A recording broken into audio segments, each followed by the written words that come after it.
میں نے ٹائی اتار کر ڈریسنگ ٹیبل پر ڈال دی اور دوبارہ گھر سے روانہ ہو گیا، کیونکہ مجھے اچھی طرح اندازہ تھا کہ غزالہ فون پر بات ہونے کے بعد میرے انتظار میں ایک ایک منٹ گن کر گزار رہی ہوگی۔ اس نے میری گاڑی کا ہارن سنتے ہی فوراً پھاٹک کھولا تھا، شاید وہ پھاٹک سے ملحقہ لان پر میری آمد کی منتظر تھی۔ میں مسکراتے ہوئے گاڑی اندر مختصر سے پوش میں لیتا چلا گیا، کیونکہ اب میں اس گھرانے کا ایک رکن بن چکا تھا۔ ادھر ہی آ جائیے۔ کار سے اترتے ہی میرے کانوں میں غزالہ کی آواز آئی۔ میں پلٹا تو لان پر پہلے سے میز اور 2 کرسیاں پڑی ہوئی تھیں اور وہ پھاٹک بند کر کے اسی طرف بڑھ گئی۔ امی اور ڈیڈی کو تو سلام کر لوں، میں نے نسبتاً اونچی آواز میں کہا۔ امی نہا رہی ہیں، ڈیڈی باہر گئے ہوئے ہیں۔ اس نے میری ہتھیلی پر شہادت کی انگلی مارتے ہوئے دونوں کی مصروفیات گنوا دی۔ اب کدھر جائیں گے آپ؟ مجبوری ہے، میں نے ہنستے ہوئے کہا۔ تمہاری ہی دعوت کرنا پڑے گی۔ یہ کہتے ہوئے میں اس کی طرف بڑھا تو میری ایک آنکھ سے اوپر نیل دیکھ کر وہ بے تابانہ انداز میں میری طرف لپکی۔ یہ کیا ہوا آپ کو؟ کس سے لڑ کر آ رہے ہیں؟ اس نے پریشان زدہ لہجے میں کہا۔ پھر قریب آتے ہی اس کی نگاہیں میری گردن پر موجود خراشوں میں الجھ گئیں۔ آپ تو بہت زخمی ہیں، کیا ہوا ہے؟ کس سے لڑائی ہوئی؟ اس کی انگلیوں کا حرارت آفریں لمس اپنی پیشانی پر محسوس کر کے میں نے آنکھیں موند لی اور ہولے سے بولا، اس طرح مسیحائی کرو گی تو روز کسی نہ کسی سے سر پھڑوا کے آ جایا کروں گا۔ مذاق میں نہ ٹالیں، سچ سچ بتائیں کیا ہوا ہے آپ کو؟ غزالہ یکلحظہ سنجیدہ ہو گئی، اپنا تعاقب کرنے والے کو للکار بیٹھا تھا۔ میں نے آنکھیں مل کر ایک کرسی کی طرف بڑھتے ہوئے کہا۔ اسے لہو لہان کرنے میں تھوڑی بہت چوٹیں آ گئی، لیکن میں نے ٹنکچر لگا لی ہے، تمہیں فکر مند ہونے کی ضرورت نہیں۔ لیکن وہ بدبخت تھا کون اور کس لیے آپ کے پیچھے لگا ہوا تھا؟ وہ سراپا تجسس بنی ہوئی تھی۔ میں آرام سے کرسی پر بیٹھتے ہی ہنس پڑا۔ تمہیں کیا بتاؤں؟ تمہیں تو کچھ بھی یاد نہ رہا ہوگا کہ میں کن لوگوں کے چنگل میں پھنسا ہوا ہوں اور کس طرح ان کے اشاروں پر ناچنے پر مجبور ہوں۔ مجھے سب یاد ہے، اس نے میرے مقابل بیٹھتے ہوئے کہا۔ سکندر علی نے آپ کو اس جال میں پھانسا تھا۔ وہ شاید فور کی حیثیت سے آپ سے کام لیتا تھا۔ آپ اس کے گھر میں گھسے تو اس کی ڈائری سے A2، B1، B2 اور C1 کے فون نمبر ملے۔ سکندر کو غفلت کے الزام میں معزول کر دیا گیا۔ اس کے اختیارات آپ کو اور C1 کو بانٹ دیے گئے۔ اسی دوران میں کسی نے سکندر علی کو اس کے باغات میں ہلاک کر دیا۔ یہی تھا نا آپ نے سب بتایا؟ حالات تیزی سے بدل رہے ہیں، میں سنجیدگی کے ساتھ چلا۔ اب میں خود B4 ہوں، کل تک B1 کو جواب دے تھا۔ لیکن اس نے خودکشی کر لی؟ ہائے! حیرت سے غزالہ کی آنکھیں پیشانی پر جا چڑھیں۔ سکندر علی کو کسی نے مار دیا اور B1 نے خودکشی کر لی؟ تو کیا؟ وہ میرے زخموں کی طرف اشارہ کرتے ہوئے بولی، لیکن میں اس کا مدعا سمجھ گیا۔ وہ میرے زخموں کی بنا پر شبہ میں پڑ گئی تھی کہ B1 کہیں میرا ہی نشانہ نہ بنا ہو۔ شاید آج تم نے اخبار نہیں دیکھا، میں نے مسکراتے ہوئے کہا۔ تو کیا مٹھاہان ہی B1 تھا؟ اس نے حیرت اور بے یقینی کے انداز میں سوال کیا۔ حالات یہی بتاتے ہیں، میں نے کہا۔ MT-300 کی برآمدی کے بعد اس بارے میں کوئی شبہ ہی نہیں رہا، کیونکہ اس سے رابطے کے لیے اسی قسم کا ایک آپریٹس میرے پاس بھی موجود ہے۔ لیکن اخبار میں تو ہیروئن کی تجارت کا ذرہ برابر بھی تذکرہ نہیں۔ وہ تو کھلا ہوا غداری اور جاسوس کا معاملہ معلوم ہوتا ہے۔ وہ قدرت کے انتقام کا شکار ہوا ہے۔ انہیں اس کی حویلی سے جلے ہوئے آپریٹس کے علاوہ کوئی ثبوت نہیں مل سکا، لہذا سارے قیاسات محبر کے اطلاع پر مبنی ہیں۔ کسی کے گمان میں بھی نہ ہوگا کہ منشیات کے سوداگر اتنے نازک اور بیش قیمت مواصلاتی آلات استعمال کر رہے ہیں۔ لکھ کر رکھ لو کہ مٹھاہان کی اصل مصروفیات کی کسی کو بھنک بھی نہ مل سکے گی، اور کچھ عرصے کی جد و جہد کے بعد غیر ملکی جاسوس کی خودکشی کی فائل داخل دفتر ہو جائے گی۔ لیکن آپ کس بنا پر اسے B1 قرار دے رہے ہیں؟ وہ قدرے سکون کے بعد حیرت سے سنبھالا لیتے ہوئے بولی۔ صرف آپریٹس کی یکساں ساخت تو اس اندازے کا جواز نہیں بن سکتی۔ صرف یہی یکسانیت میرے اندازے کی بنیاد نہیں ہے، اس کے پس پشت واقعات کا تسلسل ہے۔ یہ کہہ کر میں اسے مختصر الفاظ میں B1 کی پہلی فون کال سے ریکارڈ کیے ہوئے پیغام تک بتاتا چلا گیا۔ اور اور وہ میری رائے سے متفق ہو گئی۔ واقعی وہ B1 کے علاوہ کوئی اور نہیں ہو سکتا، وہ تائیدی لہجے میں بولی۔ لیکن اس نے آپ کو A2 کا جو نمبر دیا تھا اس کا کیا رہا؟ آپ نے بھی تو سکندر علی کی ہافگاہ سے A2 کا نمبر حاصل کیا تھا۔ دونوں نمبر یکساں تھے، میں نے انکشاف کیا، اور اس کی آنکھوں میں تجسس کے سائے گہرے ہو گئے۔ میں نے اسے اس فون نمبر سے متعلق اپنے جملہ تجربات سنا ڈالے، کیونکہ تنظیم سے باہر وہی میری اکلوتی رازداں تھی۔ یہ معاملہ تو حیرت ناک اور ناقابل یقین معلوم ہوتا ہے۔ میرے خاموش ہونے پر وہ بولی، رات کے 1 سے 3 بجے تک وہ نمبر A2 کے تصرف میں رہتا ہے، باقی وقت میں بیمار اور بوڑھی عورت کالیں ریسیو کرتی ہے۔ اس کا تو یہ مطلب ہوا کہ وہ عورت اس کھیل میں پوری طرح ملوث ہے۔ نتیجہ اخذ کرنا اتنا آسان نہیں۔ میں نے سگریٹ سلگاتے ہوئے کہا، یہ مت بھولو کہ رازداری تنظیم کا بنیادی اصول ہے۔ ہر اوپر والا اپنے ماتحتوں کے لیے محض ایک آواز ہوتا ہے۔ فون نمبر کے ذریعے اس عورت کے گھر کا آسانی سے سراغ لگایا جا سکتا ہے، اور پھر A2 کو بے نقاب کرنا بائیں ہاتھ کا کھیل رہ جائے گا۔ وہ اتنا بڑا خطرہ مول نہیں لے سکتا۔ میری چھٹی حس کہہ رہی ہے کہ اس نمبر کی مدد سے A2 تک پہنچنا اس قدر آسان نہیں ہو سکتا، ورنہ یہ نمبر یوں تقسیم نہ کیا جاتا۔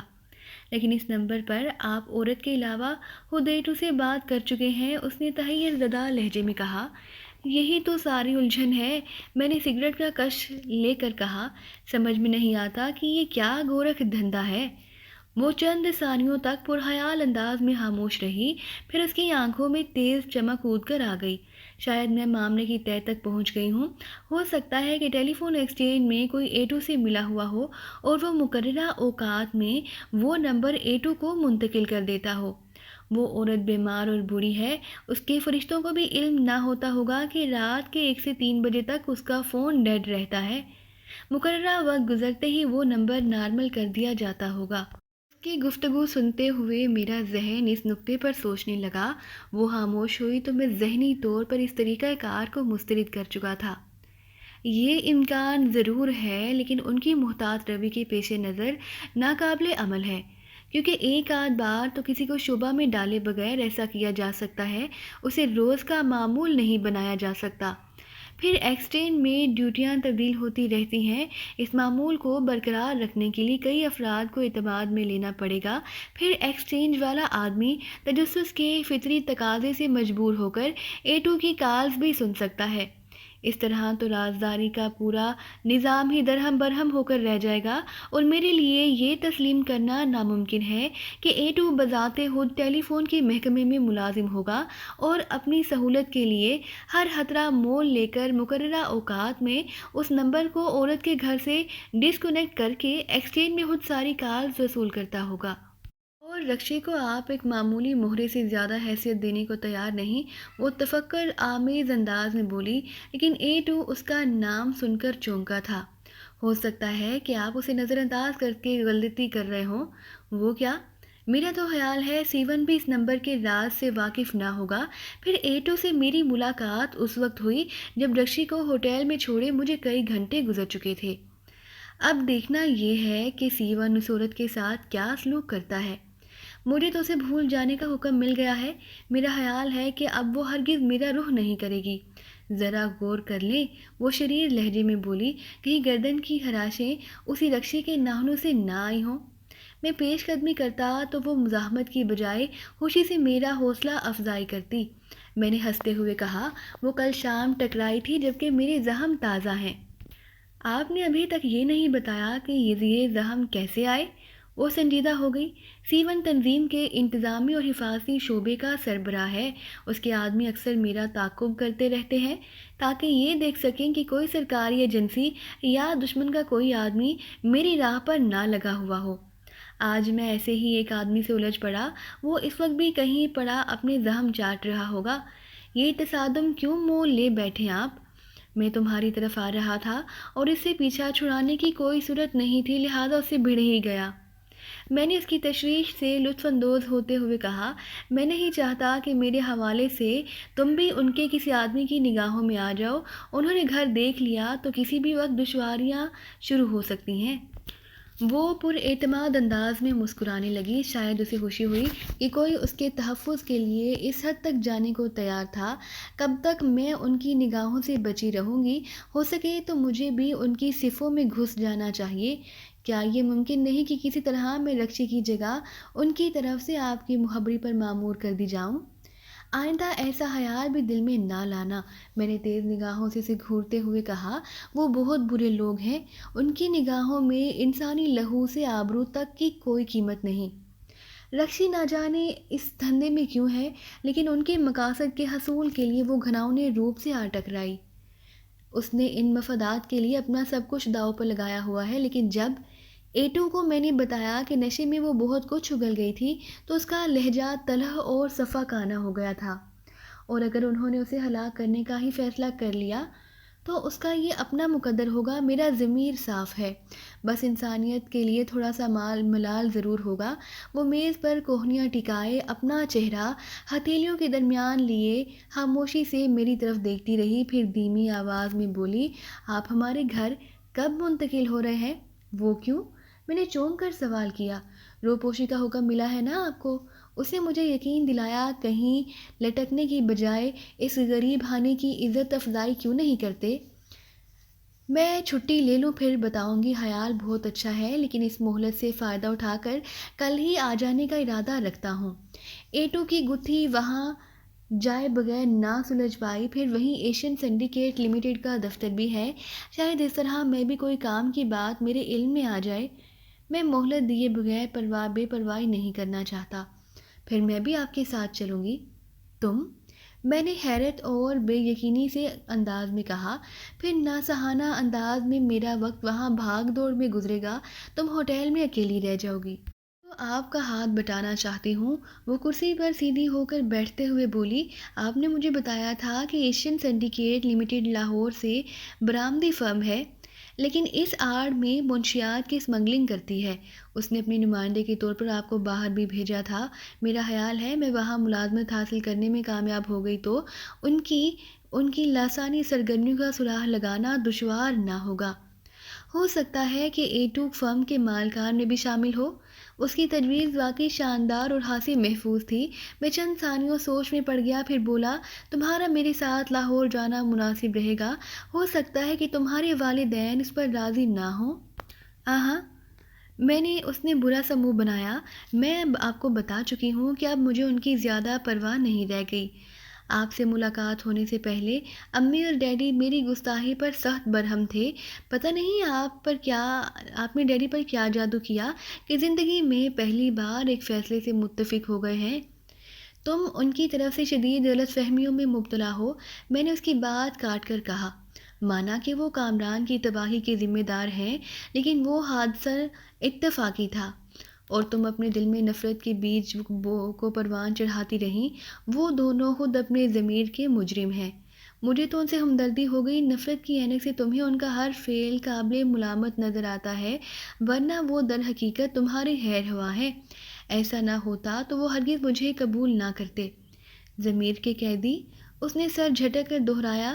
تشدد، آتش زنی اور لوٹ مار میں ملوث ہو کر جیل جانے والوں کو ایمنٹی انٹرنیشنل اس خطاب سے نوازتی ہے۔ اس اعتبار سے آپ درست ہی کہہ رہے ہیں۔ پھر اچانک اس کا لہجہ قدرے استہزائیہ ہو گیا۔ امی کے ضمیر پر بوجھ ہوتا تو وہ مدتوں پہلے کوکین ترک کر چکی ہوتی۔ وہ نشہ اس گھر کی فضا پر آج بھی حکمراں ہے۔ ہر کوشش ناکام ہو گئی۔ کوکین بہت موذی نشہ ہے غزالہ۔ تمہاری ماں اپنی اس عادت سے اکتا گئی ہے، لیکن مجبور ہے۔ یہ سب ڈھکوسلا ہے، وہ بے پرواہی سے بولی۔ قوت ارادی مضبوط ہو اور احساس جرم بیدار ہو جائے تو پل بھر میں نشہ چھوٹ سکتا ہے۔ انہوں نے واقعی آپ کو خوب بہلایا ہے۔ بے وقوفی کی باتیں مت کرو، میں نے قدرے تیز لہجے میں کہا۔ شاید تم ایڈکشن کے اصطلاح سے ناواقف ہو۔ اس کے لیے عادت کا لفظ بہت معمولی ہے۔ یہ بہت بھیانک مرض ہوتا ہے۔ کوکین، مارفین، ہیروئن، پیتھیڈین ایسے موذی نشہ ہے کہ آدمی کچھ عرصے تک تسلسل کے ساتھ استعمال کرے تو زندگی بھر کے لیے ان کا غلام بن کر رہ جاتا ہے۔ چاہتے ہوئے بھی اپنی ذہنی اور جسمانی معمولات کو برقرار رکھنے کے لیے نشے کا سہارا لینا پڑتا ہے۔ وقت پر مقررہ خوراک نہ لیں تو تشنج، اعصابی اختلال، درد، مروڑ،